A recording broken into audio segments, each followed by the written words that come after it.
रामायण। मैं काल हूं। गुरु वशिष्ठ की पुत्र प्राप्ति की भविष्यवाणी सुनकर महाराज दशरथ बहुत प्रसन्न हुए। ऐसा लगा कि जैसे डूबते को तिनके का सहारा मिल गया। और फिर अयोध्यापति महाराज दशरथ ने गुरु वशिष्ठ से पुत्र प्राप्ति की इस भविष्यवाणी को साकार करने का उपाय पूछा। किंतु ये संभव कैसे हुआ गुरुदेव? महाराज, दंडकारण्य की सीमा में स्थित उत्तर कानन में एक महान ऋषि निवास करते हैं। उनका नाम है ऋषि श्रृंग। वे बालपन से ही साधना में लगे हुए हैं। अब उनकी साधना पूर्ण हो चुकी है। उन्होंने यज्ञ की ऐसी विधियों की खोज की है जो असंभव को भी संभव कर सकती हैं। पर क्या वे हमारे लिए पुत्रेष्ठ यज्ञ करेंगे? आपके लिए ही नहीं महाराज, किंतु धर्म और पूरी मानवता के लिए अवश्य ही ये यज्ञ करेंगे। ईश्वर करे आपकी वाणी सच हो गुरुदेव। अयोध्या को उसका उत्तराधिकारी मिल सके। अवश्य महाराज, पर यह वाणी तो तभी सही सिद्ध होगी जब आप महर्षि श्रृंग से मिलने के लिए प्रस्थान करेंगे। सबको देते रहे जो सदा, आज वो झोली पसारे हैं। सबको देते रहे जो सदा, आज वो झोली पसारे हैं।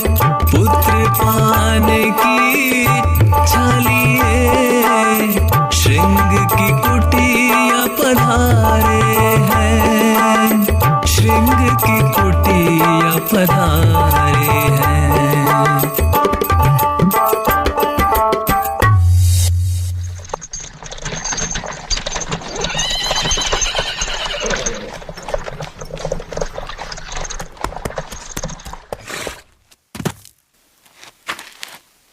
महाराज, जैसा गुरु वशिष्ठ ने बताया था, उससे लगता है महर्षि श्रृंग का आश्रम यही है। हाँ सुमंत, हमें आश्रम में चलकर देखना चाहिए।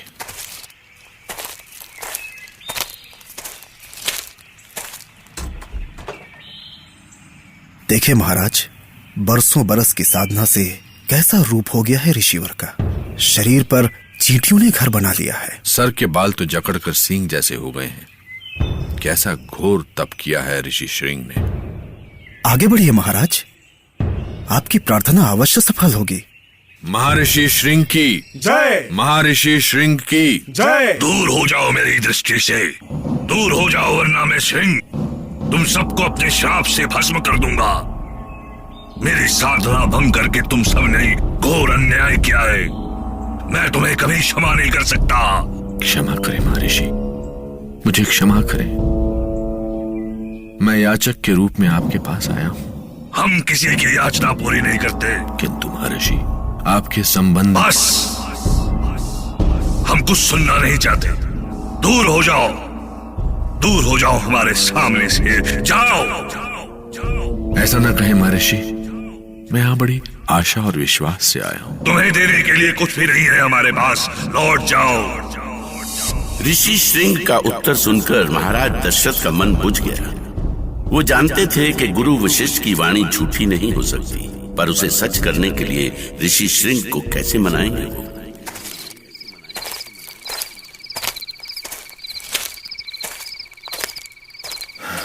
अब क्या करें महामंत्री सुमंत, कैसा दुर्भाग्य है हमारा। महाराज, मैंने सुना है कि ऋषि अपनी साधना में ऐसे डूबे रहे कि आज तक उन्होंने किसी स्त्री को नहीं देखा। सामाजिक जीवन की दुख, पीड़ा, माया, मोह उन्हें छू भी नहीं सके। फिर वो हमारी पीड़ा कैसे समझेंगे? इसीलिए हमें उनके मन में भावनाएं जगानी होंगी जिससे वो हमारा दुख समझ सकें। पर ये कैसे होगा सुमंत, कैसे? महामंत्री सुमंत ने सुझाव तब दीनी, नृत्य गान विविध आयोजन महाराज ने कीनी।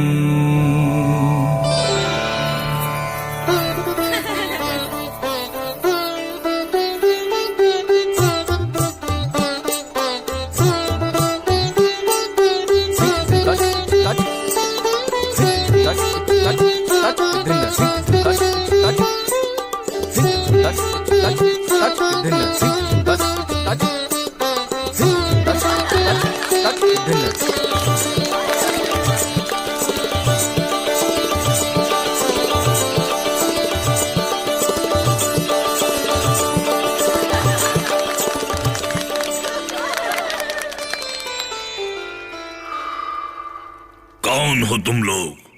महर्षि, मैं अयोध्या नरेश दशरथ हूं और ये अप्सराएं हैं। आपको प्रसन्न करने के लिए हमने ये आयोजन किया है। आपके संबंध में गुरुदेव वशिष्ठ ने। मुनि वशिष्ठ? क्या उन्होंने भेजा है तुम्हें? हाँ महर्षि, उन्होंने हमें अयोध्या के उत्तराधिकारी के लिए आपसे प्रार्थना करने को कहा है। उन्होंने कहा है कि आपका योग बल नक्षत्रों की गति भी बदल सकता है, असंभव को संभव कर सकता है। मैं मुनि वशिष्ठ का सम्मान करता हूं। कहो, क्या कर सकता हूं मैं तुम्हारे लिए? अयोध्या को उसका उत्तराधिकारी चाहिए ऋषिवर। अपनी सिद्धि से हमें पुत्र की प्राप्ति का फल दे। ठीक है, पुत्र प्राप्ति के लिए पुत्रेष्टि यज्ञ करना होगा राजन। तो देर न करें महर्षि, हमारे साथ अयोध्या चलें और यज्ञ प्रारंभ करें। तथास्तु।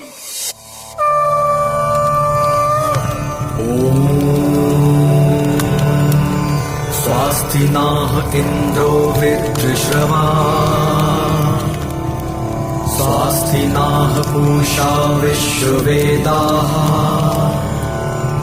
स्वास्ति नास्तक्ष्यो अरिष्टनेमि, स्वास्ति नाह बृहस्पति दधातु।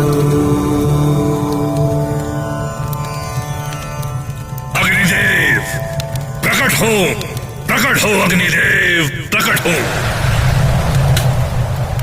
मैं अग्निदेव आपकी साधना और यज्ञ से प्रसन्न हुआ। ये लीजिए दिव्य पायसम। इसे ग्रहण करके महाराज दशरथ की रानियां पुत्रवती होंगी।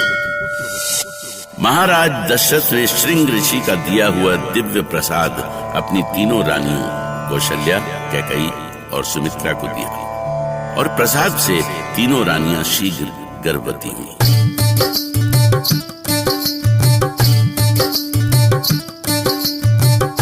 आवो रे आवो मेरे छोटे से लाला, तेरी किलकारी को तरसे है बाला। आवो रे आवो मेरे छोटे से लाला, तेरी किलकारी को तरसे है बाला।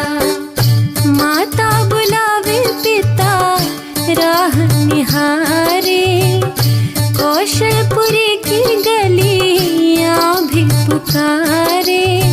ठुमक ठुमक के पग तो बढ़ावो, पैरों की पैजनियां हमको सुनावो।